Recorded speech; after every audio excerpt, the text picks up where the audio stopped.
কক্সবাজারে ছাত্র জনতার আন্দোলনে শহীদ ওয়াসিম আকরামের পরিবারের সঙ্গে পেকুয়ায় দেখা করেছেন বিএনপির স্থায়ী কমিটির সদস্য সালাউদ্দিন আহমেদ। এ সময় তিনি বলেন, গণ অভ্যুত্থানের শহীদদের সম্মান দিতে সুসংহত করতে হবে স্বাধীনতা, সার্বভৌমত্ব। বাংলাদেশের স্বাধীনতা, সার্বভৌমত্ব, গণতন্ত্রকে আমরা সুসংহত রাখবার চেষ্টা করব।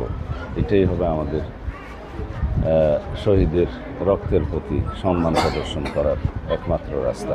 এদিকে বিশ্ব ফার্মাসিস্ট দিবস উপলক্ষে Mohakhali institute of health technology মিলনায়তনে অনুষ্ঠিত হয় ফার্মাসিস্ট সমাবেশ। সমাবেশে নিজেদের দাবি তুলে ধরার পাশাপাশি তা বাস্তবায়নে যথাযথ ব্যবস্থা নেওয়ার আহ্বান জানান সংগঠনটির নেতারা।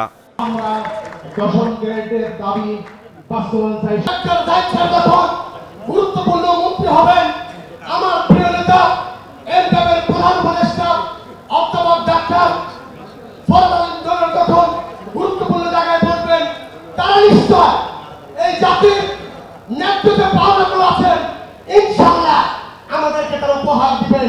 স্বাস্থ্য খাতে পরনির্ভরশীলতা কমাতে এ খাতের গুণগত মান বৃদ্ধির ওপর জোর দেন প্রধান অতিথি বিএনপির স্থায়ী কমিটির সদস্য ডাক্তার এজেডএম জাহিদ হোসেন।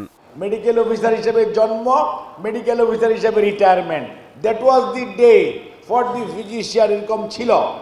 আজকে হয়তো চিকিৎসকদের পদোন্নতির কিছু সুযোগ হয়েছে, তাও রাজনৈতিক বিবেচনায় অনেক ক্ষেত্রেই অনেকেই গত 17-18 বছরে সবচেয়ে বেশি ক্ষতিগ্রস্ত হয়েছে।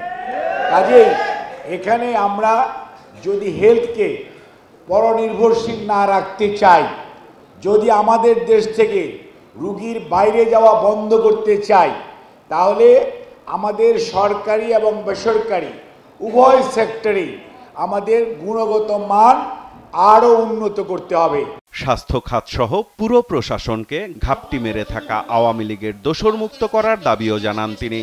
প্রশাসনের সর্বত্র, বিশেষ করে স্বাস্থ্য প্রশাসনের সর্বত্র অ্যাডভাইজার আর সচিব আর 1-2জন ডিজি বাদ দিয়ে সর্বত্রই আওয়ামী লীগের প্রেতাত্মারা বসে আছে, যারা হাজার হাজার টাকা দিয়ে বালিশ কিনছে, যারা হাজার হাজার টাকা দিয়ে মশারি কিনছে, যারা হাজার হাজার টাকা দিয়ে মাস্ক কিনছে।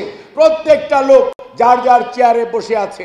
দে শুড বি রিমুভ, এবং তাদেরকে ইমিডিয়েটলি ওখান থেকে যদি রিমুভ না করা হয়, তাহলে এই স্বাস্থ্য সেক্টরে কিন্তু সংস্কারের জন্য সরকারের যে উদ্যোগ সেটি ভেস্তে যাবে।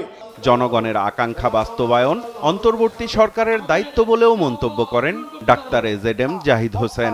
মানুষের আশা আকাঙ্ক্ষার বাস্তবায়ন যত দ্রুত করবেন, তত দ্রুত মানুষ আপনাদেরকে সাধুবাদ জানাবেন।